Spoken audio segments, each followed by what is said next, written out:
महर्षि दयानंद सरस्वती जी ने अमर ग्रंथ सत्यार्थ प्रकाश को लिखकर इसके माध्यम से हमें बताया है कि इस ग्रंथ में 14 समुल्लास हैं, जिसमें प्रथम समुल्लास में ईश्वर के ओंकार आदि नामों की व्याख्या है, द्वितीय समुल्लास में संतानों की शिक्षा, तृतीय समुल्लास में ब्रह्मचर्य पठन पाठन व्यवस्था, सत्यासत ग्रंथों के नाम और पढ़ने पढ़ाने की रीति, चतुर्थ समुल्लास में विवाह और गृहाश्रम का व्यवहार, पंचम समुल्लास में वानप्रस्थ और संन्यासाश्रम की विधि, छठे समुल्लास में राजधर्म, सप्तम समुल्लास में वेदेश्वर विषय, अष्टम समुल्लास में जगत की उत्पत्ति स्थिति और प्रलय, नवम समुल्लास में विद्या अविद्या बंध और मोक्ष की व्याख्या, 10वें समुल्लास में आचार अनाचार और भक्ष्या भक्ष्य विषय, एकादश समुल्लास में आर्यावर्ती मत मतांतर का खंडन मंडन विषय, द्वादश समुल्लास में चारवाक बौद्ध और जैन मत का विषय, त्रयोदश समुल्लास में ईसाई मत का विषय, 14वें समुल्लास में मुसलमानों के मत का विषय और 14 समुल्लासों के अंत में आर्यों के सनातन वेद विहित मत की विशेषतः इस ग्रंथ में व्याख्या लिखी गई है। स्वामी जी कहते हैं जिसको मैं भी यथावत मानता हूँ। अभी प्रथम समुल्लास का स्वाध्याय चल रहा है और पिछले दिनों हमने जाना था कि उस परमात्मा का नाम शुद्ध भी है, उसका नाम बुद्ध भी है और उसका नाम मुक्त भी है। कहा कि जो सर्वदा अशुद्धियों से अलग और सब मुमुक्षुओं को क्लेश से छुड़ा देता है, स्वयं भी किसी अशुद्धि में नहीं रहता, किसी क्लेश में नहीं रहता, और जो भी मोक्ष प्राप्त करना चाहता है तो ऐसे व्यक्तियों के सभी क्लेशों को, अविद्या अस्मिता राग द्वेष और अभिनिवेश, इन पांचों क्लेशों से परमात्मा मुमुक्षु को छुड़ा देता है। इसलिए परमात्मा का नाम मुक्त है। आज हम पढ़ेंगे कि परमात्मा का नाम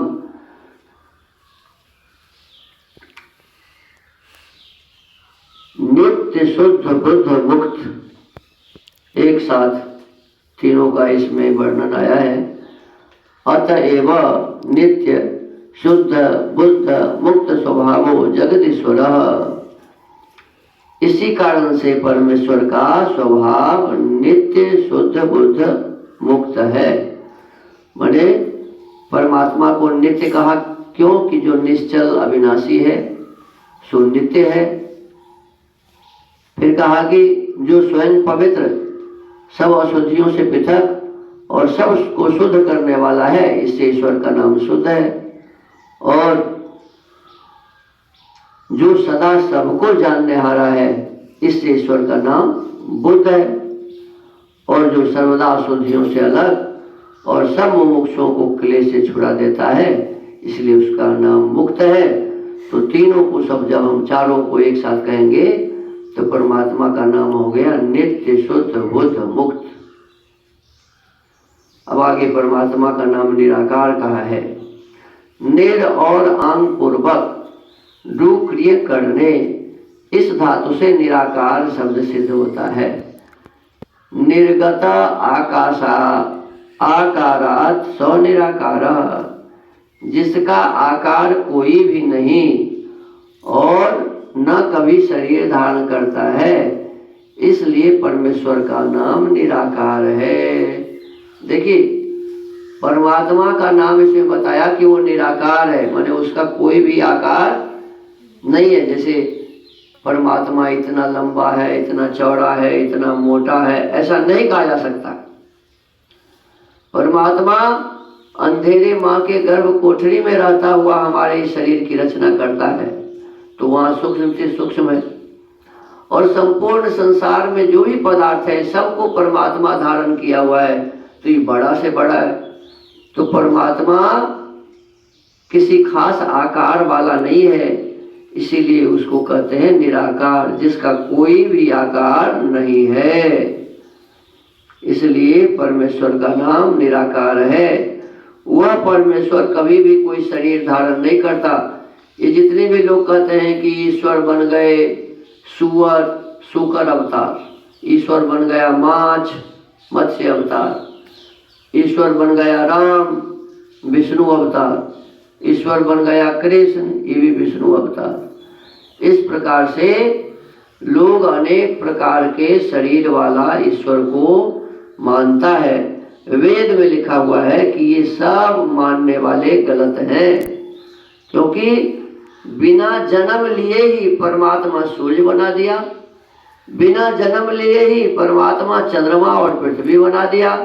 ये जल और वायु हवा जो हम नाक से खींचते हैं, इसको बनाने के लिए परमात्मा को जन्म नहीं लेना पड़ा। जब रावण का शरीर बना तो परमात्मा ने ही उसके माँ के गर्भ में उसे बनाया। तो रावण को बनाने के समय में परमात्मा को जन्म लेना पड़ा क्या? रावण को बनाने समय परमात्मा को जन्म, तो जब उसको बनाने समय में उनको जन्म नहीं लेना पड़ा तो मारने में जन्म लेना पड़ेगा क्या? अच्छा, किसी चीज को बनाने में ज्यादा मेहनत होता है कि बिगाड़ने में? एक मोबाइल को बनाने में कितना मेहनत होता है, और उसी को तोड़ने में कितना मेहनत होगा? पटक तो टूट गया। तो जिसको बनाया उसको मारने के लिए जन्म लेना पड़ेगा परमात्मा को? ये सब गलत बातें हैं, लोगों को ये समझ में नहीं है, इसलिए इस प्रकार की बातें करता है। उसको ऐसा सोचना चाहिए कि ईश्वर बिना जन्म लिए ही अंधेरे माँ के गर्भ में हमारे आपके शरीर को बनाता है। ईश्वर पृथ्वी को बनाता है, चंद्रमा और सूर्य को बनाता है, सारे संसार को बनाता है, अनेक प्रकार के फल फूल औषधियों और वनस्पतियों को बिना जन्म लिए हुए ही बनाता है। तो किसी खास आदमी को मारने के लिए क्यों जन्म लेगा वो? हमको आपको इस पर विचार करना चाहिए। और इसीलिए वेद में लिखा है कि परमात्मा का कोई रूप नहीं होता, परमात्मा का कोई आकार नहीं होता, परमात्मा कभी भी जन्म नहीं लेता, बिना जन्म लिए ही संसार का सारा कार्य वो करता है, पहले भी करता आया है, आगे भी करता रहेगा। उसको जन्म लेने की कोई आवश्यकता नहीं है। ये जो कोई भी लोग इस प्रकार की बातें करते हैं उनकी अल्पज्ञता है, उनको समझ नहीं है। इसीलिए परमात्मा को जन्म कहते हैं कि परमात्मा जन्म लिया। कंस को मारने के लिए जन्म काहे लेना पड़ेगा जी? परमात्मा की इच्छा हो तो एक सेकंड में उसका श्वास बंद हो जाए, मर जाए। परमात्मा क्यों जन्म लेगा कंस को मारने के लिए? तो हमको आपको विशेष रूप से इस पर विचार करना चाहिए।